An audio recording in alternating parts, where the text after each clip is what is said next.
नमस्कार किसान साथियों आप सभी का स्वागत है Ajay Pal agriculture YouTube channel पर।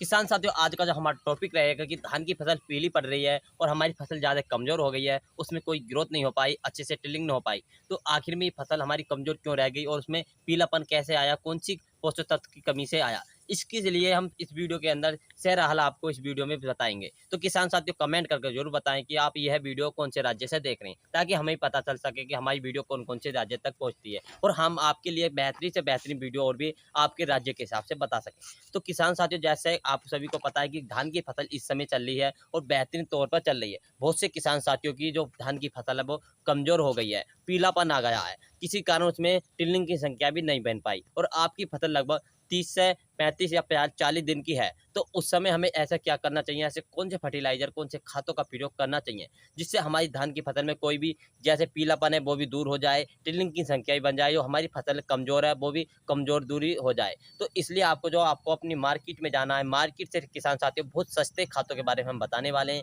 क्योंकि जो आप दुकानदारों पे जाएंगे तो आपको लिए बहुत महंगे खादों के लिए प्रयोग करते हैं। तो आपको महंगी खाद का प्रयोग नहीं करना है, सिर्फ सस्ते खादों का, सस्ते पोषक तत्व का प्रयोग करना है। यदि किसान साथी हमारी वीडियो आपको अच्छी लगे तो वीडियो को अपने दोस्तों में भी शेयर कर सकते हैं, ताकि धान की फसल के बारे में सही जानकारी उन्हें प्राप्त हो सके।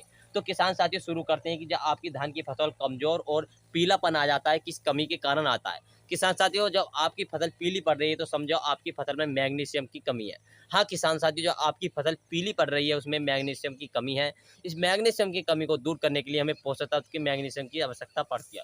तो इस समय किसान साथियों जो आपकी धान की फसल पीली पड़ रही है तो उस समय मैग्नीशियम की मात्रा कुछ देनी चाहिए, पोषक तत्व की आवश्यकता होती है, क्योंकि पौधे के लिए पोषक तत्व की बहुत ज़्यादा जरूरत होती है, जिसमें प्रकाश संश्लेषण हो सके, क्लोरोफिल की मात्रा सही तरह से चल सके, पत्तियों का विकास अच्छे से हो सके। तो इसलिए हमें धान की फसल पीली पड़ जाती है और कहीं कहीं देखा जाता है कि पत्तियां के किनारों पे किनारी पर बन जाती है उसमें, क्योंकि उसमें धारी बन जाती है, किनोर जो हो जाती है, ज़्यादा नकुली हो जाती है। तो इस समय किसान साथियों जो कभी कभी जिंक की कमी से भी नकुली हो जाती है। तो इस समय जो हमारी धान की फसल पीली पड़ रही है तो उस समय हमें धान की फसल के लिए मैग्नीशियम की आवश्यकता पड़ती है। बात करते हैं मैग्नीशियम की कितनी आवश्यकता पड़ती है, कि मैग्नीशियम सल्फेट की कितनी आवश्यकता पड़ती है। 1 एकड़ के लिए किसान साथियों जो आपकी धान की फसल ज़्यादा पीली पड़ रही है, उसमें ग्रोथ नहीं हो पाई, अच्छे से टिल्लिंग नहीं हो पाई, तो आपको 1 एकड़ के लिए सिर्फ कितनी मैग्नीशियम की आवश्यकता पड़ती है। तो 1 एकड़ के लिए किसान साथियों जो आपको मैग्नीशियम की आवश्यकता पड़ेगी, 1 एकड़ के लिए आपको यदि ज़्यादा पीली है तो आप 10 किलोग्राम ले सकते हैं, यदि कम पीली है तो 5 किलोग्राम प्रति एकड़ के हिसाब से ले सकते हैं।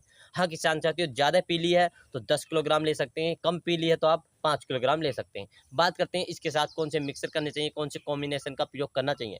तो इसके लिए आपको कॉम्बिनेशन का प्रयोग करना है किसान साथियों। सबसे पहले मैग्नीशियम के साथ आप किसान साथियों जिंक सल्फेट, हाँ किसान साथियों जिंक सल्फेट आपको मार्केट में तमाम प्रकार की मिलेंगी, दयाल कंपनी की, इफ्को कंपनी की, अनेक प्रकार की मिलेंगी, मोनू जिंक भी मिलेगी। आप जो आपको जिंक लेनी है किसान साथियों सिर्फ 33% वाली जिंक लेनी है। हाँ किसान साथियों आपको सिर्फ 33% वाली जिंक लेनी है, जिससे 33% वाली में 19% सल्फर पाया जाता है।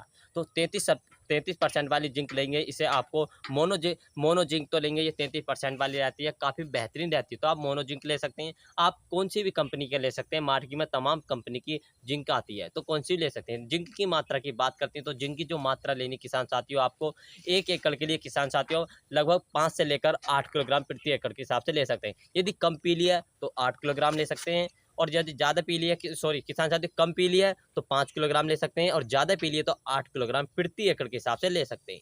किसान साथियों इसी के साथ हमें जो मिक्सचर करना है, क्या करना है, तो किसान साथियों आपको सबसे पहले मैग्नीशियम सल्फेट लेना है, इसके साथ जिंक 33 सल्फेट वाली लेनी है किसान साथियों, 33% वाली काफ़ी अच्छी बेहतरीन रहती है। इसी के साथ आपको यानी कि फेरस सल्फेट लेना। हाँ किसान साथियों फेरस सल्फेट हमारी धान के लिए काफ़ी अच्छा बेहतरीन रहता है, तो आप ले सकते हैं। जो हमारी फसल लगती है किसान साथियों 18 से लेकर 40 दिन के बीच की आवश्यकता होती है। ये इस समय यदि हम इन खातों का कॉम्बिनेशन बना कर देते हैं तो काफ़ी बेहतरीन रहेगा, पीलापन तो दूर हो जाएगा, इसमें टिल्लिंग की संख्या भी बढ़ने लगेगी, और साथ में किसान साथियों इसका जड़ों का विकास काफ़ी अच्छा रहेगा, इसका जड़ का फैलाव अच्छा रहेगा, आगे चल के तना काफ़ी मोटा हो जाएगा, जिससे हमारी फसल गिरेगी नहीं। तो किसान साथियों आप फेरस सल्फेट ले सकते हैं। फेरस सल्फेट की मात्रा की बात करें तो 7 किलोग्राम प्रति एकड़ के हिसाब से फेरस सल्फेट की मात्रा ले सकते हैं। किसान साथियों आप इन तीनों को अच्छी तरह से मिक्सर करना है। मिक्सर की बात करते हैं, चौथा काय में मिलाना है, तो चौथा था आपको लेना है यूरिया खाद। हाँ किसान साथियों नाइट्रोजन की हमारी फसल के लिए काफ़ी बेहतरीन आवश्यकता पड़ती है, तो नाइट्रोजन के लिए किसान साथियों आप ले सकते हैं यूरिया। यूरिया की जो मात्रा लेनी है किसान साथियों, यूरिया की जो मात्रा लेनी है आपको किसान साथियों, कितनी लेनी है? यूरिया की जो मात्रा लेनी है प्यारे किसान साथियों, आपको लेनी है 1 एकड़ के लिए 45 किलोग्राम। हाँ किसान साथियों, 1 एकड़ के लिए 45 किलोग्राम, 1 एकड़ के लिए 45 किलोग्राम प्रति एकड़ के हिसाब से लेनी है। इन तीनों को, चारों को अच्छी तरह से मिक्सर कर कॉम्बिनेशन बनाकर अपनी धान की फसल में छिड़काव कर सकते हैं, बखेर सकते हैं। याद रहे, जो आप जब छिड़काव करें, बखेरें अपनी धान की फसल में, पानी की जो देना है आपको, पानी किसान साथियों लगाना है, पानी इतना लगाना है कि दूसरे के, यानी कि पानी आपको मेड़ से 5 या 4 इंच नीचे रखना है, मेड़ से ऊपर नहीं निकले, जिससे हमारी दवाइयाँ बहकर नहीं दूसरे के खेतों में नहीं जाए। तो आपको इस तरह से लगाना है किसान साथियों। सबसे पहले आपको मैग्नीशियम सल्फेट लेना है, जिससे आपकी फसल पीली नहीं पड़ेगी, अच्छी ग्रोथ हो पाएगी। और किसान साथियों, इसके साथ जिंक सल्फेट लेना है। जिंक सल्फेट के लिए किसान साथियों आप ले सकते हैं, जिंक सल्फेट ले सकते हैं, फेरस सल्फेट ले सकते हैं, यूरिया ले सकते हैं। किसान चाहते हैं इन तीनों को, चारों को अच्छी तरह से मिक्सर बनाकर अपनी धान की फसल में छिड़काव कर सकते हैं। और किसान साथियों, हमारी वीडियो अच्छी लगी तो अच्छी लगी तो अपने दोस्तों को शेयर करें, चैनल को सब्सक्राइब करें, कमेंट करना ना भूलें कि आप कौन से राज्य से हैं। मिलेंगे नेक्स्ट वीडियो वीडियो के साथ। जय जवान जय किसान।